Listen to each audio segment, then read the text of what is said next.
had a buyer in like 3 hours. The worst thing you can do in this business is count the money in somebody else's pocket. We almost doubled the profit by doing it this way. I mean, I hope you guys see that. Like, we doubled the profit we would have made than if we just took a quick assignment, doing the traditional wholesale. Matt, how are you, buddy? I'm good. How are you doing? Good. Thanks for joining us. So Matt is one of my business partners. Him and I own a Joe Homebuyer franchise in the Knoxville, Tennessee area. And we were doing some pretty cool stuff before we started doing that. We've got a big development project out in Sweetwater, Tennessee. We're pretty excited about. We did some development, split out some lots, and we're building some houses. So that's pretty exciting. And Matt's just doing so good wholesaling. And I wanted to bring you on, Matt, because we just closed on a deal yesterday or the day before in Follett. Is that how you say it? La Follette. La Follette. Okay. Tennessee. Where is that at in Tennessee? It's like North Knoxville. North Knoxville. It's actually right below. It's one town under the Kentucky line. This was a cold calling lead, wasn't it? Yeah, my in-house cold caller. Yeah, so what Matt does is he's got an in-house cold caller. It's not an overseas. Matt really likes to have somebody that, it's right there close. They can warm transfer. So they did a warm transfer to you, and then you close this one. Did you go on appointment or close it on the phone? So I started with a phone call, and then they live about 4 hours away. So things went well on the phone. We decided to meet up at the property, and they had it rented out with a tenant. So we had a schedule with a tenant. I met them at the property, and everything looked good. Gotcha. And then you signed there at the property on that appointment? Yeah, they said that they wanted 100,000, which I knew was a little high over the phone. But I knew that they had certain, markers just from our conversations that as long as they were able to get like a decent price, something close to that number, they'd be good. And the margins were actually pretty good at the 100,000. But, I like to have that extra cushion there just so there isn't no difficulties dispoing it and all that. Mm-hmm. Make sure I uphold my end of our agreement and I'm actually able to, sell it for them and get the money that we agreed upon. But yeah, I got there, went over everything, saw some issues, pointed them out, and was able to negotiate down 25,000 more in person. Great. And this goes to our philosophy, which is the more you can go on appointment, the better you're going to do. The more contracts you're going to get, the better deals you're going to get. Have you found that to be true? Oh, 100%. Yeah. Yeah. We have a goal that for a minimum, and tell me where you're at right now, Matt, for a minimum of your opportunities or what would be considered like a warm lead to appointment ratio, we shoot for at least a 50%. So if you think about that, we established that there's some motivation, maybe there's some urgency, something's going on, there's some distress. And it really doesn't even matter what price they say on the phone. If some of those motivation factors are there, those pillars of motivation are there, then we'll go on appointment, because Matt knows that if he can get on appointment and he can get belly to belly, face to face, then he's going to really get to the bottom of it. He's going to build rapport. He's going to create trust, and your close ratio is just going to go up. It's just a proven fact. So I used to be this like really hardcore, like close on the phone, all virtual.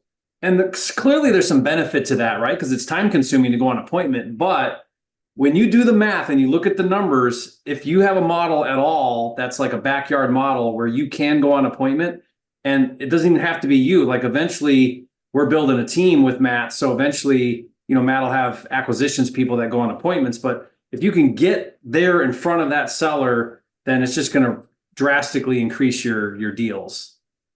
Yeah. So that's really cool, Matt. Where are you at, by the way, on your numbers? You're at least 50%, aren't you? I believe so. Yeah. Yeah.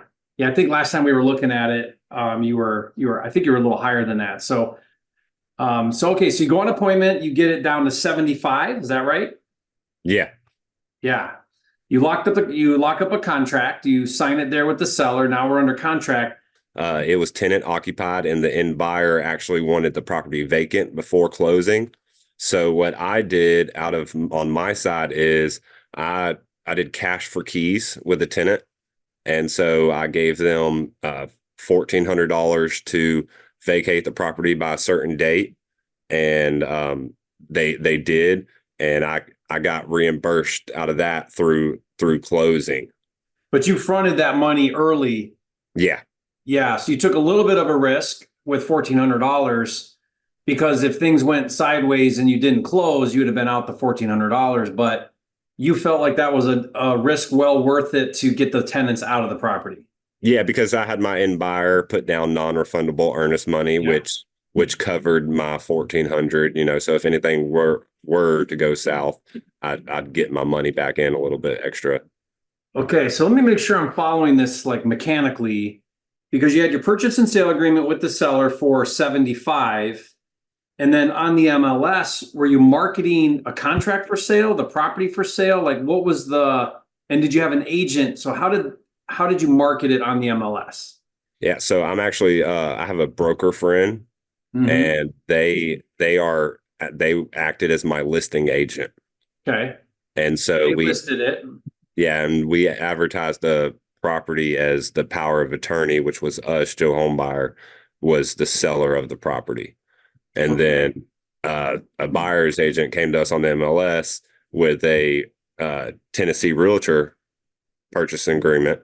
And so I signed that after I had already had escrow open with our contract, and title company was able to basically structure it as whenever they signed for it, they didn't sign saying they agree to pay Joe Homebuyer an assignment fee of $38,000.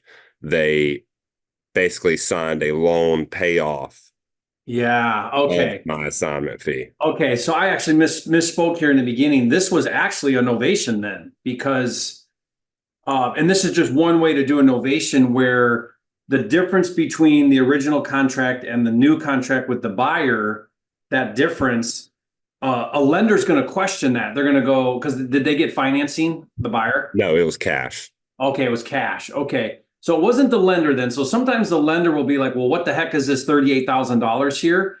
And then you have to somehow try to explain that to a lender. So what some people do with a novation is they'll actually make their fee, the spread, the net spread, as a lien on the property, and then it's just a lien payoff. So then now since no one questions it, it's just a loan payoff.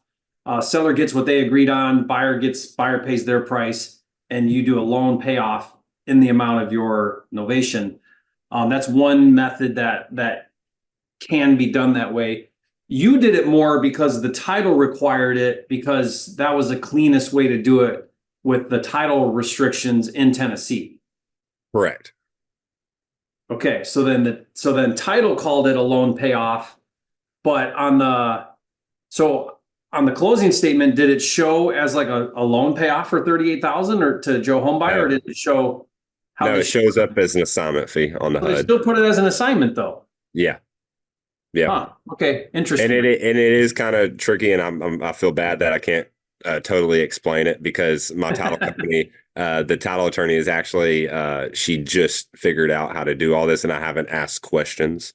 So and this is literally like last week, because I actually have another one I'm doing now that actually did match to what you were just saying about wholesaling on the MLS. Okay, so I misunderstood.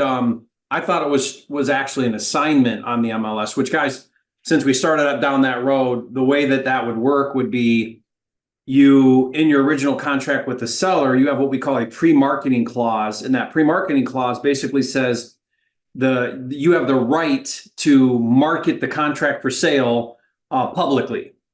Now, again, this is going to be state specific. So if you're listening to this right now, you're going to have to verify if you're allowed to market contracts for sale on the MLS. Some states are passing laws that require you to have a real estate license in order to publicly market a contract for sale.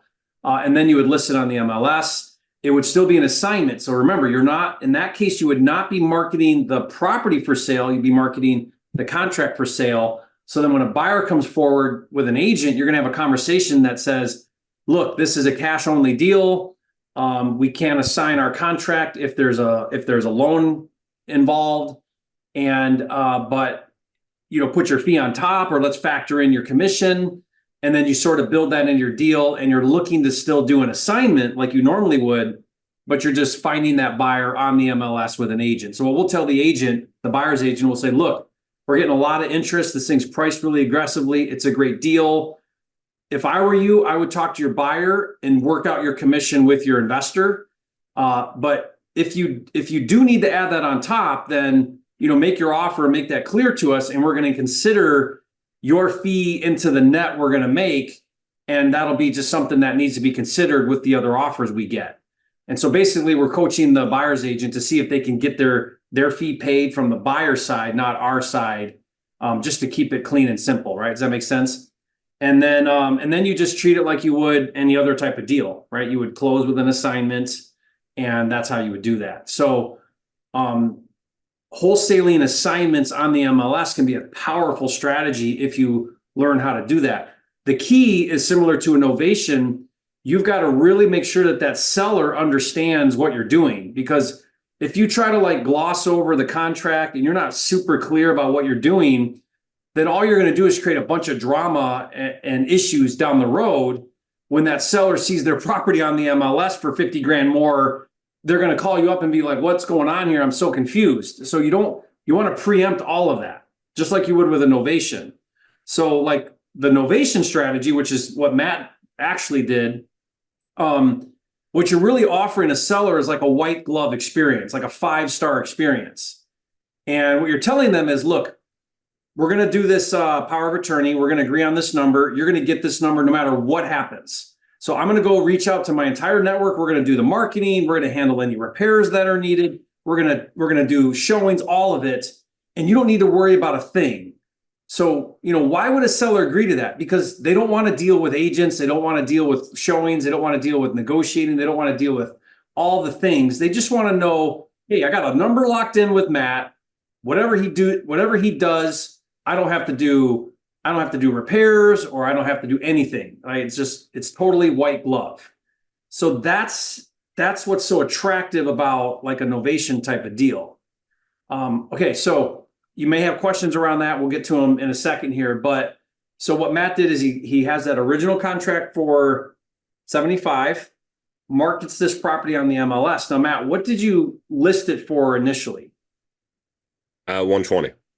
120. Okay, so you put it on the MLS at 120, and then how long until you had an offer? I had a buyer in 3 hours.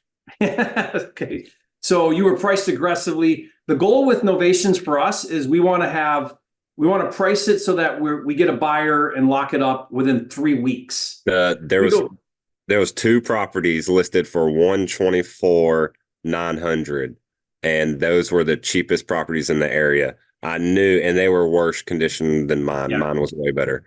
So I knew if I listed it at 120, I'd make a considerable assignment fee, and I'd be the cheapest thing on the market. Yeah. So I knew it would go quick. Yeah. So the goal would be you want to price it aggressively so that it flies off the shelf, right? That's the goal. So if you don't have that thing, even in a slow market or a competitive market, if it's not priced right to sell it pretty quick, then all you're doing is you're extending your cash conversion cycle. You're having to go back and lower the price. It's just, you don't want to do that. So you always want to be very careful about what price you go on market with. So you did that exactly right. So flew off the shelf. Was it a full price offer? Yeah. Okay. I had it listed for 120. I sold it for 120. Okay. So then because you had a power of attorney, you could sign listing agreements. You could negotiate with buyers. You could do all of that. So you negotiated all of that. And then I'm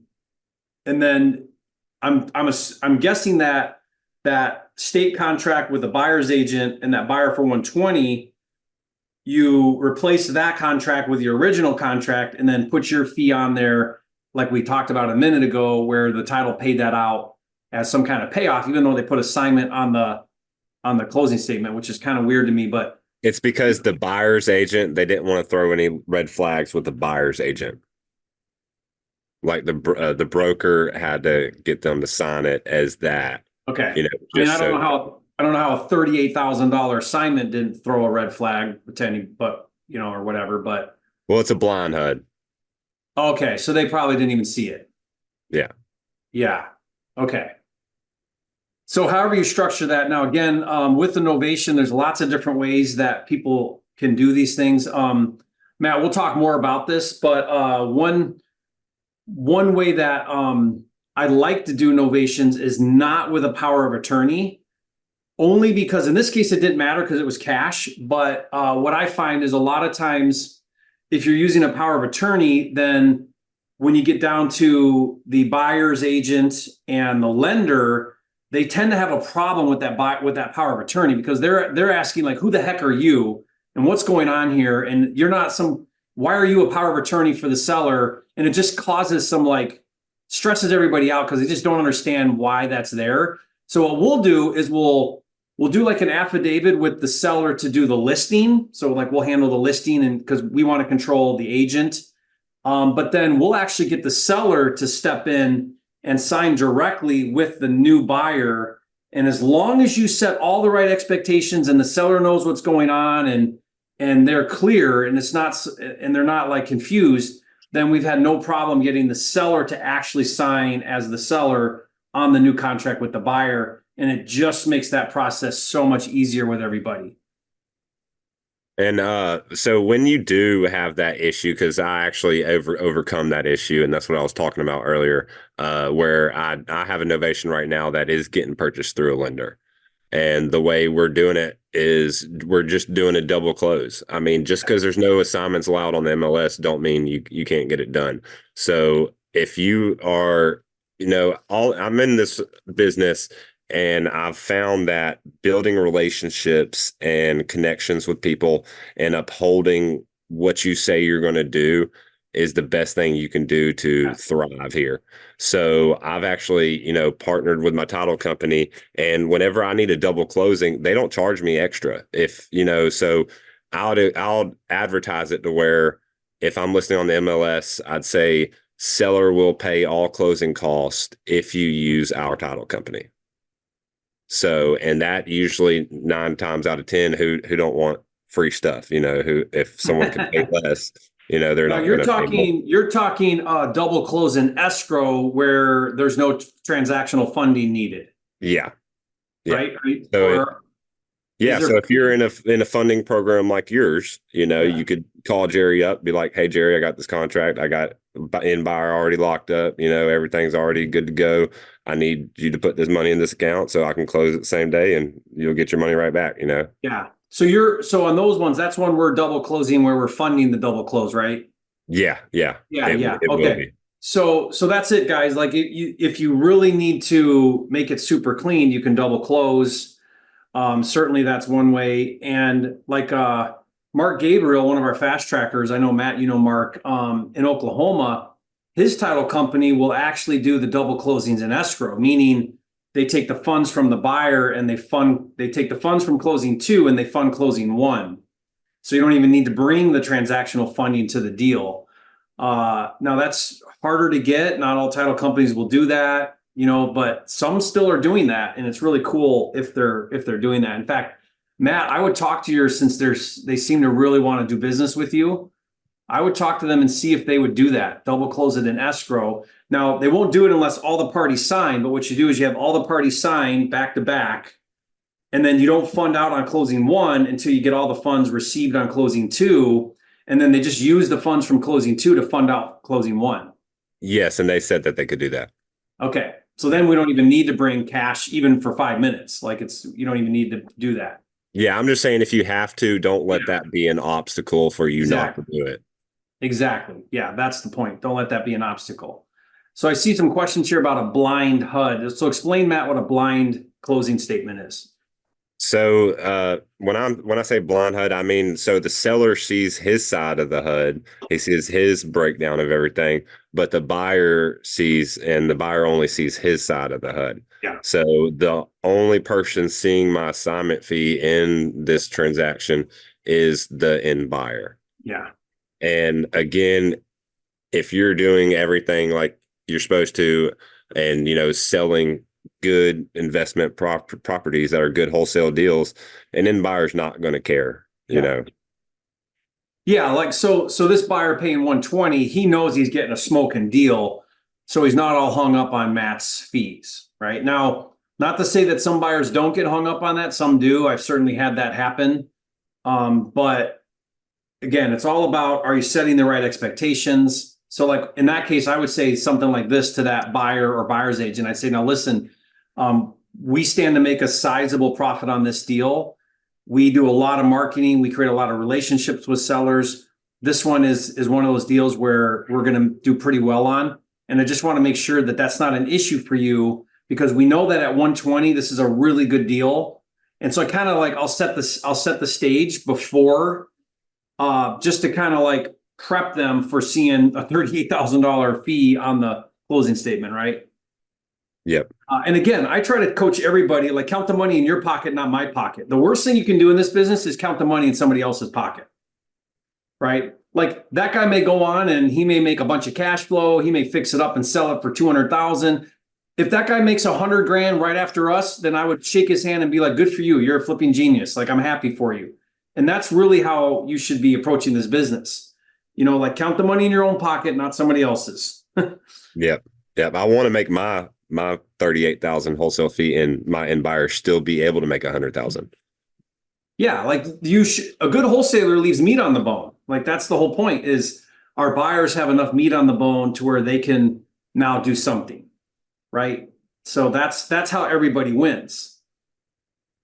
Okay, and the seller's happy. He got 75. That's the number he agreed to and was happy to get, and I have to deal with this thing anymore. And so, that's how the world spins here in real estate. It's everybody has a role and a part in this. Okay, awesome. So guys, then it ended up being a net $38,000 deal. Matt, what do you think you would have got if you just did, like, let's say we popped that on Investor Lift and we just tried to find like a local cash buyer? What do you think we would have done that route? Probably like 90K.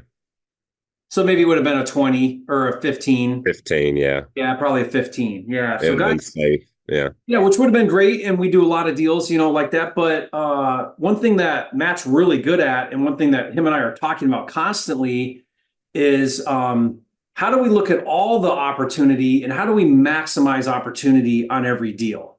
So Matt and I are always talking about, do we take it down? Do we relist it? Do we fix and flip it? Do we just take the quick assignment? Like, what do we do?